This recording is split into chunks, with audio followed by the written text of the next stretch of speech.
are the militia who work with the IRGC right down to the lowest level. So those people have got to lay down their arms and die.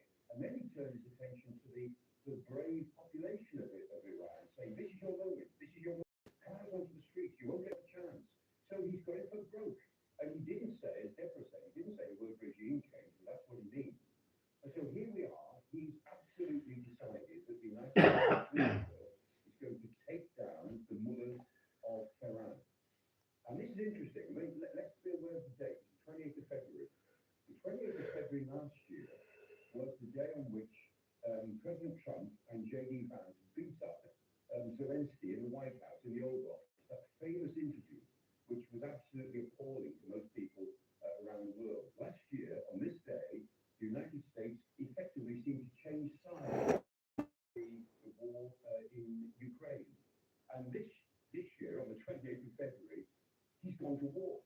He's actually gone to war. This is not some sort of enforcement action in the Caribbean against alleged narcotics boats. This is not attacks on the shadow fleet, Russia's shadow fleet getting getting oil out of Venezuela. This is not the attack on Maduro in Venezuela. This is not the bombing of Nigeria over Christmas in favor of Christian communities, allegedly, in Nigeria. This is not just military action. Today, Donald Trump has gone to war. It's a big day. It is indeed a big day, and so many questions about what could happen next. On this sense that he wants the regime to fall, how difficult would that be? Well, we'll see. I mean, the regime is in deep trouble, and people have been saying to Trump now for months, you know, the Iranian regime is the weakest it has ever been. This is the moment to topple it. And if you miss this opportunity, you're not true to your MAGA base. If you miss the opportunity to get rid of this malign anti-American influence across the region, then history won't forgive you. That's what he's being told. But equally, of course, another part of his MAGA base says, don't get involved in forever wars. And there is a sense in which analysts would say, every president in the last 30 years has said, I want to get out of the Middle East. We have nothing to gain from being involved in the Middle East in a deep way. Every president has said that. I mean, Bush said it, Obama definitely said it, Clinton said it. Everybody tries to actually do a deal and then get out of the Middle East. And none of them have succeeded. And here is Donald Trump saying that I will fix things in the Middle East, we'll fix things with Israel, we'll produce peace in Gaza, and we'll deal with the Iranian regime. And undoubtedly, we will then be able to concentrate on the Western Hemisphere, which is the Americas, as foreshadowed in the National Security Strategy Statement of the 25th of November last year. So yes, we'll do this, and then we'll get out. Well, it will be a neat trick if he can do it, Mr. President, because actually you're getting even further in. Now, that's not to say that this won't work. I mean, America's military power is overwhelming. The Iranian regime is very weak. But whether the people of Iran will come out onto the streets, I think, is somewhat doubtful. The idea, he said, look after yourselves, but come and take the opportunity. I'm not quite sure how they can do that, because undoubtedly, with the Americans now making war on Iran, the IRGC and the Bajis, the militia, if they're out on the streets, they'll just shoot anyone they see. They will be able to claim that anyone involved in a demonstration, anyone advancing on a government building, is obviously working for the Americans. They'll just shoot them. It would be very unwise, I would have thought, for any Iranians to come out. I think the whole country will hunker down for some considerable number of days to see what happens next. And the point is that going after the Iranian nuclear capabilities and their military is, in a sense, is not likely to help the protesters. They've got to see what happens to the government in Tehran, and whether taking down those military facilities will actually bring the government down is rather doubtful, because the opposition will stay low. They've got to. I'll be interested to hear what Reza Pahlavi said. I mean, he's the pretender to the throne, the son of the Shah of Iran. He's in the United States. He's repeatedly called for demonstrators to come out. He said, I'm here, I'm ready to come back to run a new government, run a transitional government for you. Interesting to hear what he says, because if he tries to call people out onto the streets, he may be calling them out to their death. Yeah, it'll be interesting to see when America wakes up properly what the response from there is. And Michael, for the moment, thanks very much indeed. And I just want to show people the pictures of Benjamin Netanyahu making this national address earlier.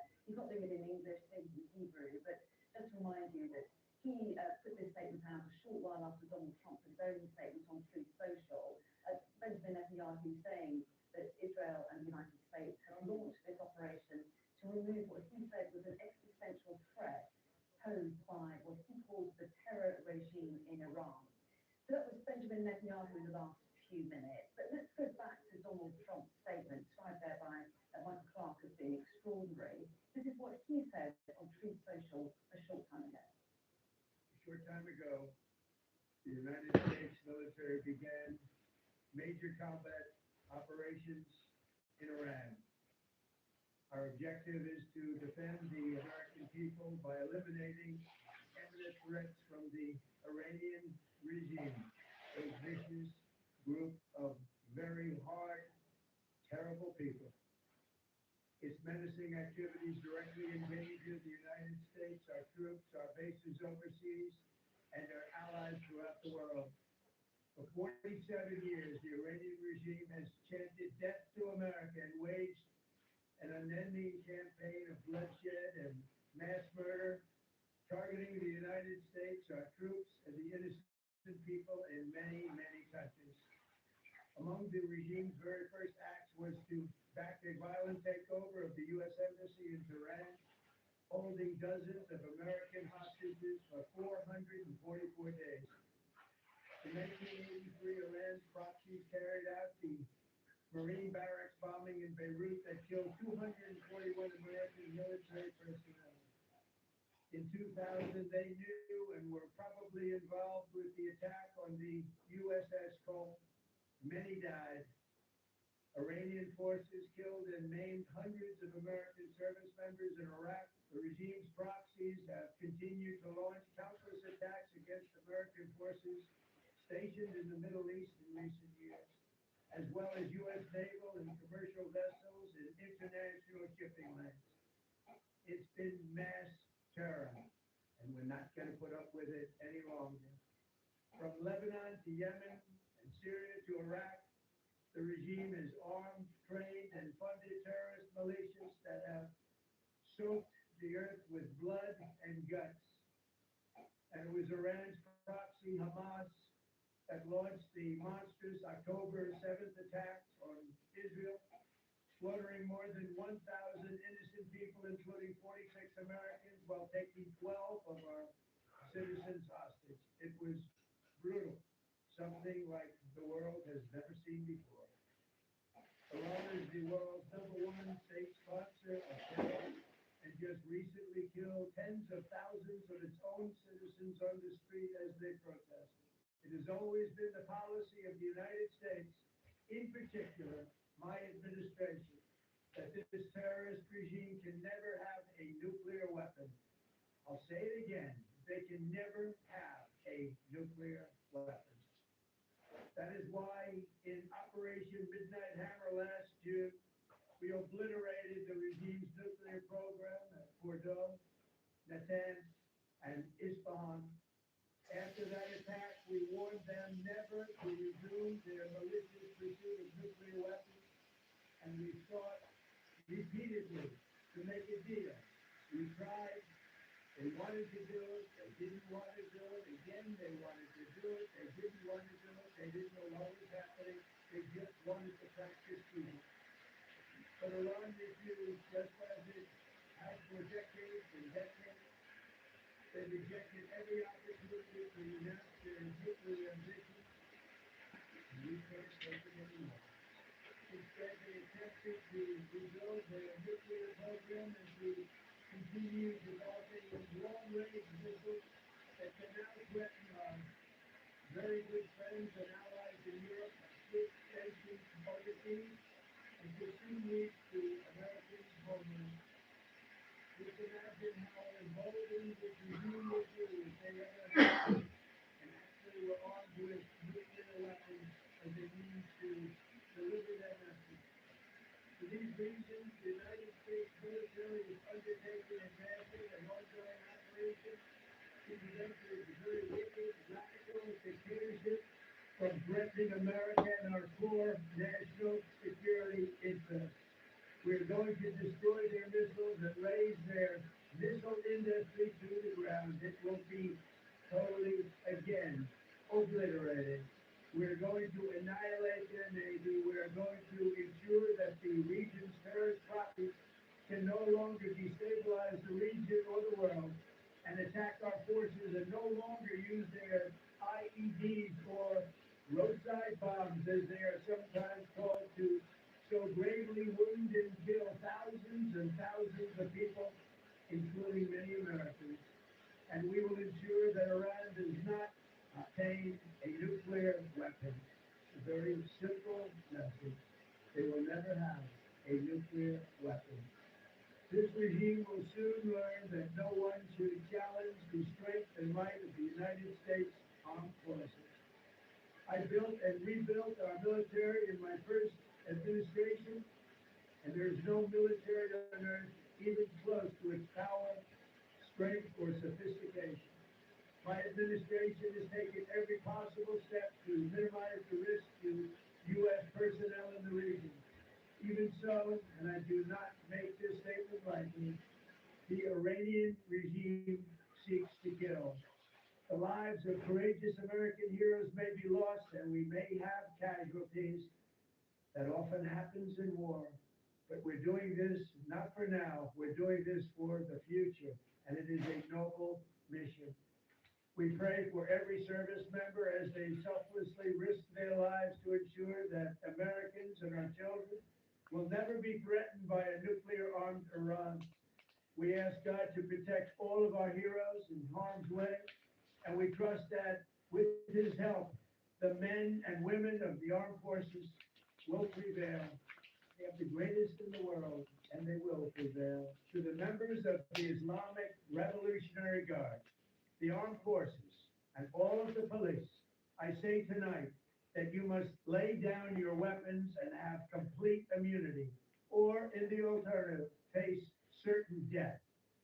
So, lay down your arms, you will be treated fairly with total immunity, or you will face certain death. Finally, to the great proud people of Iran, I say tonight that the hour of your freedom is at hand. Stay sheltered, don't leave your home. It's very dangerous outside. Bombs will be dropping everywhere. When we are finished, take over your government. It will be yours to take. This will be probably your only chance for generations. For many years, you have asked for America's help, but you never got it. No president was willing to do what I am willing to do tonight. Now you have a president who is giving you what you want. So let's see how you respond. America is backing you with overwhelming strength and devastating force. Now is the time to seize control of your destiny and to unleash the prosperous and glorious future that is close within your reach. This is the moment for action. Do not let it pass. May God bless the brave men and women of America's armed forces. May God bless the United States of America. May God bless you all. Thank you. So that was Donald Trump's statement in the last hour, in which he confirmed that the US military has begun what he described as major combat operations. He later went on to call them massive and an ongoing operation. Well, while we were playing that out, we just had word via the Iranian Fars news agency. They've put out a statement from the Islamic Revolutionary Guard Corps. Their public relations department has announced that in response, they say, to the aggression of the hostile and criminal enemy against the Islamic Republic of Iran, they say the first wave of large-scale missile and drone attacks by the Islamic Republic of Iran on the occupied territories began. So that's the IRGC putting out a statement saying that they have launched what they call a first wave of large-scale missile and drone attacks. And we've already heard from Israel that they say that they have detected missiles heading in their direction. I think we can go to Adam Parsons, not just at this moment. We're going to go to Sally Lockwood, who is in Dubai for us. And Sally, I'm seeing a number of wires dropping, of news coming in of various embassies around the region putting in these shelter-in-place orders for their personnel there. How nervous is the region around Iran at the moment? Hello, Fiona. The region is nervous. The region has been nervous for a number of weeks now.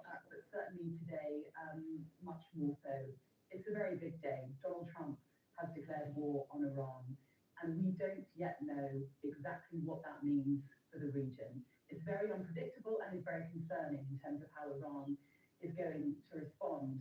And certainly Gulf states like the UAE, where I am, have been very concerned. They have a policy of de-escalation, of diplomacy, because as much as they don't like the Iranian regime, they don't either want to look at potentially the prospect of what it could mean trying to overthrow the regime. Because this is an existential threat to the regime, and we don't know how they're going to respond. This is about survival, and their response is very unpredictable. They've already warned that American assets in the Middle East would be legitimate targets in the event of war with Iran. And certainly, at the moment, Qatar and the UAE are already taking precautions in terms of the US embassies in both countries, which now have shelter-in-place orders. So there's an embassy in Abu Dhabi here in the UAE. There's a shelter-in-place order for the American embassy there at the moment. They also have a consulate here in Dubai, where a shelter-in-place order is also in place. And they're warning Americans in the country to also take shelter. In Qatar, we heard a few hours ago that they issued a shelter-in-place order for the embassy there. The British embassy, I've been told, currently doesn't have that precaution. And I also heard from a military source this morning that Al Udeid Air Base in Qatar, that's America's largest air base in the region, is also being evacuated of non-essential personnel who were warned this morning to leave the airbase with their protective equipment and with enough items for 72 hours. I'm also hearing the first reports of travel disruption to the region. We're keeping quite a close eye on it. The airspace remains open here in the UAE and in Qatar at the moment. It's now closed over Iran, Iraq, and Israel, and it looks like Syria may now also have a similar closure. There's no aircraft, or very, very few aircraft appearing over Syrian airspace at the moment. And Germany's Lufthansa airline is suspending to and from Tel Aviv, Beirut, and Oman until March the 7th. That update from Germany's major carrier Lufthansa. They're also suspending flights to and from Dubai for today and tomorrow. 2 Malaysian airline flights have also been diverted. One has been turned back to Kuala Lumpur that was bound for Doha, and there was another flight bound for Jeddah in Saudi Arabia, which has been diverted to India. I've just spoken to someone in Italy who's about to board a flight coming to the UAE with Emirates. At the moment, they've been told that it's business as usual, but certainly the region is on high alert. And it has been for a number of weeks, but today is the day that we have been waiting for, and many here in the region were dreading. There's certainly a very, very tense atmosphere here today. Iran not only warned that it would target American assets in the region, there was also very inflammatory language by the Ayatollah, who said that they are capable of sinking an American warship, that they would send an American warship to the bottom of the sea. And that is obviously a big concern. We don't know what the Iranian response is going to be. It's very unpredictable, but there is a large military presence here now by America, and a large number of American warships in the Gulf, not far from here, and we don't know how Iran is going to respond. We already know that they have fired missiles at Israel. What we don't know is whether they're going to try and target American assets in the region. There's obviously that enormous airbase in Qatar, there's an airbase here in Abu Dhabi, trying to come to some sort of agreement deal when it came to nuclear and uranium enrichment in Iran, and then Israel